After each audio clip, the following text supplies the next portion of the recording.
প্রধানমন্ত্রীর নামে আপনাদের পার্ক করছেন, আইটি পার্ক, সেখানে হোটেল ম্যানেজমেন্ট, বিয়ের অনুষ্ঠান হবে, সামাজিক অনুষ্ঠান হবে, এটা কি করে হয়? আবার ব্যবস্থাপনা আপনারা করলে সমস্যাটা কোথায়? একটা থার্ড পার্টিকে দিচ্ছেন, যারা এটি ইনকাম করে 18% আপনারা পাবেন আর বাকিটা তারা পাবে। এই জিনিসটা আমি তো মনে করি সত্যি হয়ে থাকে, তাহলে মাননীয় প্রধানমন্ত্রীর নামটা ব্যবহার করে আপনারা অপমান করেছেন। মাননীয় স্পিকার, ছাঁটাই প্রস্তাবে মাত্র 500 টাকা কমাতে বলেছি। এটা আপনিও জানেন যে সিম্বলিক প্রতিবাদটা হচ্ছে আমার মেহেন্দিগঞ্জ এবং হিজলার মানুষের পক্ষ থেকে। সেটি হচ্ছে যে মাননীয় প্রতিমন্ত্রী যদি এখনও আমার 2 ইউনোকে ফোন করে যে আদৌ হিজলা মেহেন্দিগঞ্জে ইনফো সরকার 2, 3 যাই হোক নানা নামে যে প্রকল্প ইন্টারনেটের কানেকশনটা গিয়েছে কিনা, কোনোভাবেই না। ব্রডব্যান্ডও যায় নাই, আপনার ওয়ারলেস কোনোভাবেই কিন্তু আমার হিজলা মেহেন্দিগঞ্জে এখন পর্যন্ত ইন্টারনেট কানেকশনটা যায় নাই। এটা হচ্ছে প্রথম কথা।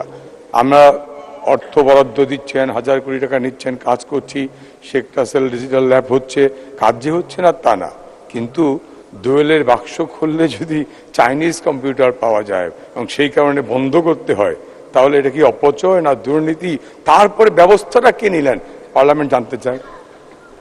দোয়েলের বাক্স খোলার পরে নাম বললে আপনি দোয়েল মন জয় করলেন, আমরা তালে দিলাম, খুশি।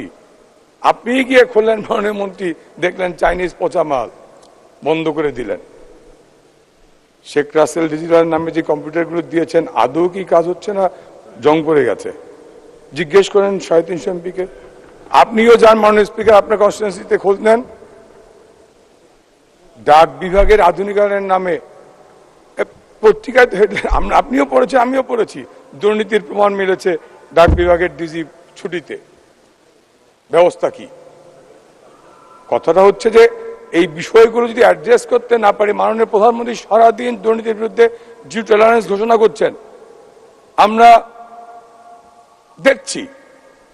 বললাম দোয়েলের বিরুদ্ধে, যারা দোয়েলের বাক্স খোলে চাইনিজ কম দামে কম্পিউটার পেলেন, তাদের বিরুদ্ধে কি ব্যবস্থা নেওয়া হলো আমরা কি জানি? 2 মিনিট। ডাক বিভাগের হাজার হাজার একর সম্পত্তি রয়ে গেছে। প্রত্যেকটা উপজেলায় কিন্তু গুরুত্বপূর্ণ জায়গায় ডাক বিভাগের এবং TNT, telephone office, post office স্থাপনা আছে, ভবন আছে, জমি আছে। এগুলো কি ওই রেলের মতো, পাটকলের মতো ব্যাহত হয়ে যাবে? গত 10 বছরে 15 বছরে যখন এই মোবাইল যুগের আমরা ঢুকে গেলাম, তখন ল্যান্ড ফোনের যুগ আর নেই, বা ডাক বিভাগের মাধ্যমে চিঠিপত্রের লেনদেনও কমে গেছে। সেই জমিগুলোর অবস্থা কি?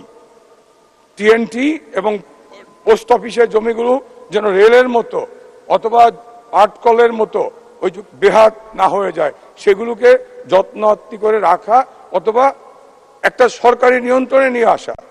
আমি আমার কনস্টিটুয়েন্সিতে মাননীয় স্পিকার, আপনিও দেখবেন হিজলা মেহেন্দিগঞ্জে পোস্ট অফিসের জায়গাগুলো একেবারে যে যার মতো দখল করে নিচ্ছে। টিএনটি অফিসের জায়গাগুলো, সেই টাওয়ার বলেন বা বিল্ডিং বলেন, একেবারে অযত্ন অবহেলায়, গরুও নাই, ছাগলও নাই, মানুষ তো নাই। আদৌ কি পোস্ট অফিসে পোস্ট মাস্টার আছেন? টিএনটি অফিসে কোনো অপারেটর আছেন? কোনো জবাবদিহিতা মাননীয় স্পিকার নাই।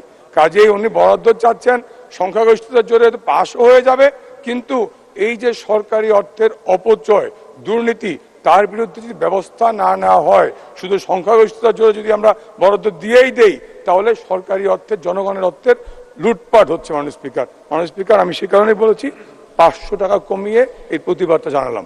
একটা সাহসী পদক্ষেপ ছিল যশোরে সফটওয়্যার টেকনোলজি পার্ক নির্মাণ করা।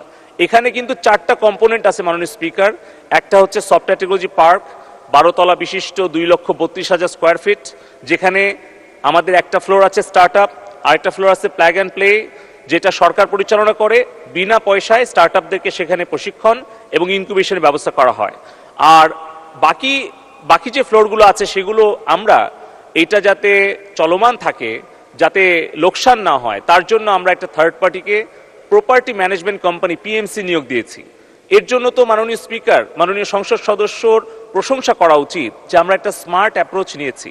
আপনি খেয়াল করে দেখবেন সরকারের অসংখ্য ভবন এবং অবকাঠামো পড়ে আছে, অপচয় হচ্ছে অনেক সরকারি জনগণের ট্যাক্সের পয়সা, কিন্তু যশোর থেকে আমাদের 5 বছরে কিন্তু 1 পয়সা আর বিনিয়োগ করতে হয়নি, বরঞ্চ আমরা যে 18% আমরা আয়ের থেকে লভ্যাংশ পাচ্ছি, সেখানে 1200 তরুণ তরুণী কর্মসংস্থান হয়েছে, ঢাকা থেকে অনেক কোম্পানি যশোরে গিয়ে চাল ডাল শপাপ বিভিন্ন ই কমার্স এবং সফটওয়্যার কোম্পানি সেখানে কাজ করছে, বিদেশি বিনিয়োগ এসছে। পাশাপাশি ওই যশোর জেলার কিন্তু প্রায় 1200 ছেলেমেয়ের কর্মসংস্থান যশোর জেলাতে হয়েছে। আর উনি যেই বিষয়টি অভিযোগ করেছেন যে ডরমিটরি, সেখানে আমাদের 80টার মতো রুম রয়েছে মাননীয় স্পিকার। ওই সময়ে আমরা সিদ্ধান্ত গ্রহণ করেছিলাম যাতে ঢাকা বা বিদেশ থেকে কোনো ক্লায়েন্ট গেলে যাতে সেখানে থাকতে পারে, কিন্তু বাস্তবতা দেখা গেল 2 বছর পরে যে আসলে 80টা রুম অনেক সময় কাজে লাগে না। এই সম্পদের সুষ্ঠু ব্যবহার করার জন্যই সেখানে স্থানীয় যারা উদ্যোক্তা তাদের যখন গেস্টরা আসে তখন তাদেরকে সেখানে থাকতে দেওয়া হয়, তারা একটা সাবসিডাইজ প্রাইজে পায়। আর বাকি যদি কোনো রুম ফাঁকা থাকে তাহলে বাইরের গেস্টকে ভাড়া দেওয়ার ব্যাপারে অনুমোদন দেওয়া হয়েছে, যার ফলে সেখানে সম্পদের সুষ্ঠু ব্যবহার হয়েছে।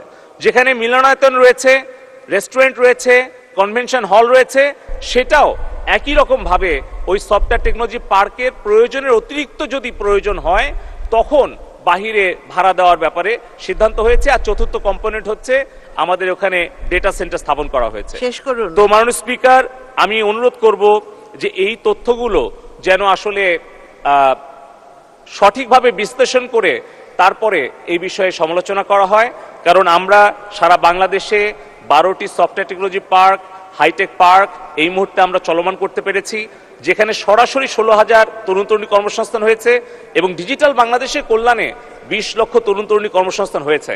এবং পাশাপাশি মাননীয় সংসদ সদস্য পঙ্কজ দেবনাথ যেটি বলেছেন সেটি হচ্ছে যে উনার মেহেদিগঞ্জ এবং হিজলাতে সেখানে কিন্তু ইনফ্রাস্ট্রাকচার 2-3 আওতায় যেখানে ইন্টারনেট ফাইবার অপটিক্যাল নিয়ে যাওয়া সম্ভব সেখানে নিয়ে যাওয়া হয়েছে। আর বাকি চর এবং দ্বীপে 117টা ইউনিয়নে কিন্তু বঙ্গবন্ধু 1 স্যাটেলাইট থেকে ইন্টারনেটের সংযোগ দেওয়া হয়েছে এবং যদি কোনো এলাকা বাকি থাকে সেটাও কিন্তু আমরা আস্তে আস্তে আনছি।